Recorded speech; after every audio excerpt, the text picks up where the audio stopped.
வாழ்க்கையில நான் பட்ட அனுபவத்தை வச்சு ஒரு குட்டி கதை சொல்ல போறேன். அந்த கதையோட ஆழமான கருத்தை உள்வாங்கி நீங்க எல்லாரும் பயனடையுமாறு தாழ்மையுடன் கேட்டுக்கொள்கிறேன். இது நான், இது வாழும் மீரா, இது நீ. இப்போ 2 பேரும் ஒன்னாயிட்டீங்களா?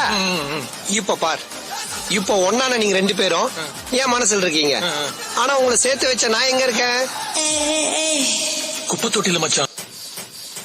அப்படிப்பட்ட மதுரை அன்பு ப்ரொடக்ஷன்ல இந்த படம் இருக்கு. இங்க நான் தான் king. So May 17th release ஆகுது. எல்லாரும் தியேட்டர்ல போய் பாருங்க. ஃபேமிலியோட ஜாலியா பார்க்கக்கூடிய ஒரு படம் தான் இது. கமர்ஷியலான படம்.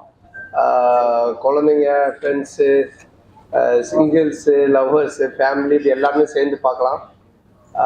ரொம்ப சந்தோஷமா இருக்கு. மதுரை மக்கள் உங்க எல்லாரையும், அப்புறம் இன்ஸ்டா இன்ஃப்ளூயன்சஸ் எல்லாரையும் இங்கே மீட் பண்ணதில், ஃபேன்ஸ் எல்லாரையும். ஸோ ரொம்ப சந்தோஷம் நீங்க எல்லாரும் வந்ததுங்க. வேற நீங்க ஏதாவது கேட்கறதா கேட்கலாம். ஒரு மூவி நீங்க பண்ணிருந்தீங்க சார். அந்த மூவில பாத்தீங்கன்னா காமெடி மட்டும் இல்லாம உங்களோட ஆக்டிங்க்கு பயங்கரமா ஸ்கோர் பண்ணிருக்கீங்க. லைக் சென்டிமெண்ட் ரொம்பவே சூப்பரா ஒர்க் அவுட் ஆயிருந்தது. உங்களோட ஆக்ஷன்ல அதே மாதிரி இன்னொரு மூவியும் நீங்க பார்க்கணும்னு ஆசையா இருக்கு. அந்த மாதிரி எப்போ நீங்க ட்ரை பண்ணுவீங்க சார்? நீங்க ஃபர்ஸ்ட் இந்த மூவி பாத்துருங்க மறக்காம. ஸோ அதுக்கப்புறமா இதை பார்த்து முடிச்சதுக்கு அப்புறம் உங்களுக்கு இன்னொரு ஐடியா வரும், இன்னும் இந்த மாதிரி பண்ணலாமே. கண்டிப்பா அந்த மாதிரி ஒரு கதை வரும்போது ஷோரா பண்றேங்க. எதுங்க மெட்ராஸ் சொல்றேன். இல்ல டிராவல் பண்ணி வந்ததுனால கண்ணெல்லாம் ரொம்ப ரெட் ஆகி ஒரு மாதிரி டயர்டா இருக்கு. ஸோ அதுக்காக தான் போட்டுட்டு இருக்கேன். மற்றபடி மெட்ராஸ் சைட்லாம் இல்லை, நல்லா தான் இருக்கு கண்ணு. மார்னிங்கா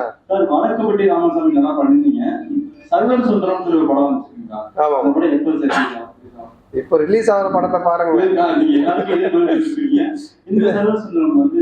எப்போ எந்த படம் ரிலீஸ் ஆகுதோ அந்த படத்தை பார்க்க மாட்டீங்க, ரிலீஸ் ஆகாத படத்தை கேட்டுருக்கீங்க. இந்த படம் ட்ரெய்லர் பாத்தீங்களா? இது நல்லா இருக்கா?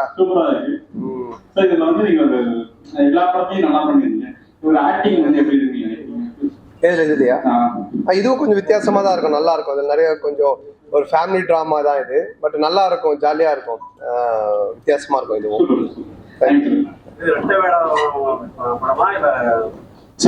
இல்ல சிங்கிள் தானே, சிங்கிள் ஆக்ஷன் தான். வணக்கம். இப்ப இடையில அஜித் படம் ஒரு புக்காச்சும் கேள்விப்பட்டோம் நியூஸ். அந்த மாதிரி ஃபியூச்சர்ல டாப் ஸ்டாரோட காமெடியா நடிக்க வாய்ப்பு இருக்கா? ஏன்னா அந்த பழைய சந்தானத்தை யாரும் மிஸ் பண்றோம். இல்ல அந்த மாதிரி பண்ற ஐடியா இல்ல. பட் இப்ப நானும் ஆர்யாவும் சேர்ந்து ஒரு படம் பண்றோம். அது ஃபுல் அண்ட் ஃபுல் இந்த மாதிரி தான் ஜாலியா இருக்கும். பாஸ்ங்கிற பாஸ் இந்த மாதிரி.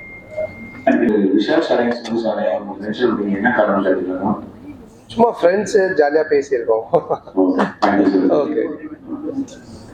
சிம்பு உங்களுக்கு எந்த அளவு ஃப்ரெண்ட் சார்? ரொம்ப நல்ல ஃப்ரெண்டு. பிளஸ் அவர் தானே என்ன இன்ட்ரடியூஸ் பண்ணதே என்ன படத்துல. தேங்க்ஸ். ஆனா இது வரைக்கும் உங்க மூவில ஹீரோயின் இருக்காங்க. ஒரு மூவிலயும் புதுசா கொண்டு வந்திருக்கீங்க. நீங்க சூஸ் பண்ணீங்களா டைரக்டர் தான்ப்பா. அது எப்படி நம்ம சூஸ் பண்ண முடியும்? நம்ம சூஸ் பண்ணா அது அப்படியே சினிமாவே இருக்காது. அது அவங்க பார்த்து கதை எழுதிட்டு அதுக்கு ஏற்ற மாதிரி ஒரு கதாபாத்திரம் பார்த்து சூஸ் பண்ணுவாங்க. தேங்க்யூப்பா, தேங்க்ஸ். லாஸ்ட் கொஸ்டின் வச்சுக்கலாம். சொல்லுங்க. ஹாய். அதாவது நமக்கு ஹீரோயிசம் பெட்டர், காமெடி பெட்டர். நீங்க எது மோஸ்ட் லைக் பண்ணுவீங்க? இல்ல நான் இப்ப ரெண்டுமே காமெடியா தான் பண்ணிட்டு இருக்கேன். அப்ப காமெடி நான் லைக் பண்ண ரொம்ப பார்த்தது பார்த்தா தான். ஓகே. பார்த்தா தான். உங்களுக்கு எது பெஸ்ட்? இது படத்துல நான் பண்ண படத்துல சொல்றீங்களா? பார்த்த கேரக்டர் நல்ல கேரக்டர். அது கொஞ்சம் டிஃப்ரெண்டான கேரக்டர், யூனிக்கான கேரக்டர். அது கொஞ்சம் நல்ல கேரக்டர் தான். எனக்கும் ரொம்ப பிடிச்ச கேரக்டர் தான். தேங்க்ஸ்.